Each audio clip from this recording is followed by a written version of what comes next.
European Ryder Cup captain Darren Clarke has already flexed his leadership muscles ahead of September's big event by leading a European team to victory in the EurAsia Cup. Anna Whiteley sat down with Darren in Malaysia to see how his preparations for Hazeltine are going.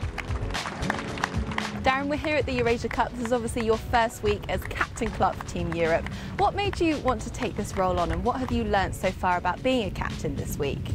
Well, after having been vice captain quite a few times, different things, but Ryder Cup before, I'd never actually been captain for something. So obviously the opportunity came to captain this team, and I jumped at the chance and thought it would be very beneficial for me towards September, but also to get to know a lot of the younger guys. I play with them on tour anyway, but to actually put myself in the position of being captain and trying to make those decisions and making those decisions that I'm going to have to make come September.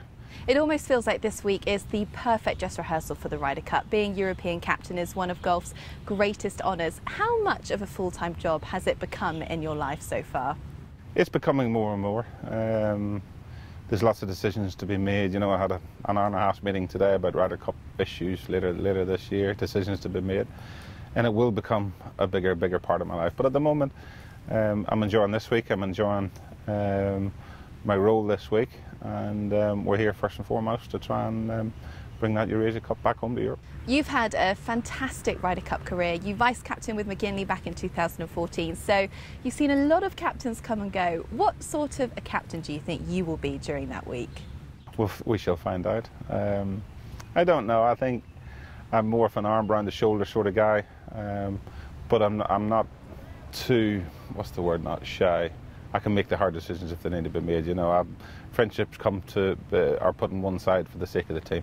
But if there's things that I don't like, I won't quite sit on the fence. You know, I'm a pretty strong, opinionated sort of guy whenever I think it's for the best, for the betterment of the team, and it's all about the team. There is no individuals in this team, nor will there be when it comes September. And in terms of your captain's picks, what sort of qualities will you be looking for?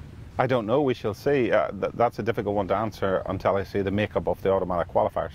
I think going by previous picks in Ryder Cups is obviously a case of who's in form, and you marry that with the experience that those guys have had and what they can bring to the Ryder Cup, then that will make my choices hopefully a little bit clearer.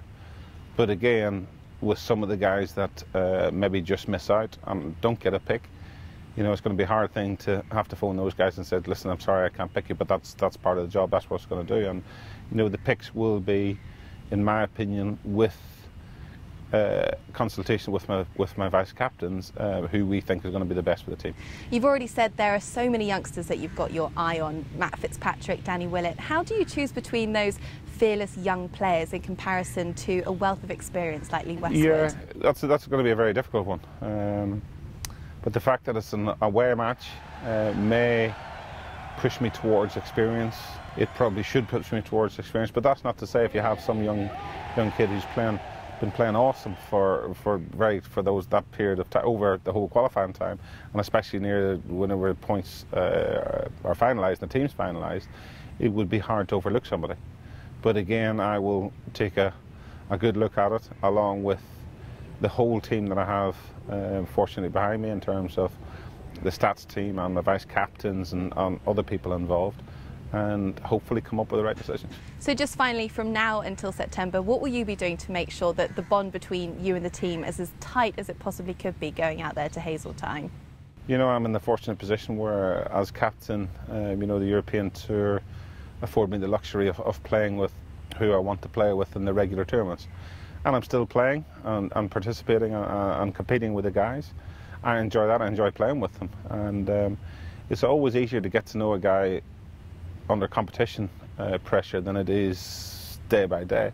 And you know, I've learnt a lot about a lot of the young kids that are here this week, and I'll continue to learn. And my intention is to do so, and then hopefully that will enable me and my team to come up with the right decision for September, because we need a very strong team going to Hazeltine, because the Americans are going to have a new look team, they're going to have a strong team. They're desperate to win it back, as we would be if it was the same sort of thing. So, you know, hopefully we're going to take a team that's strong enough, experienced enough, to bring that Ryder Cup back on the plane with us back to Europe.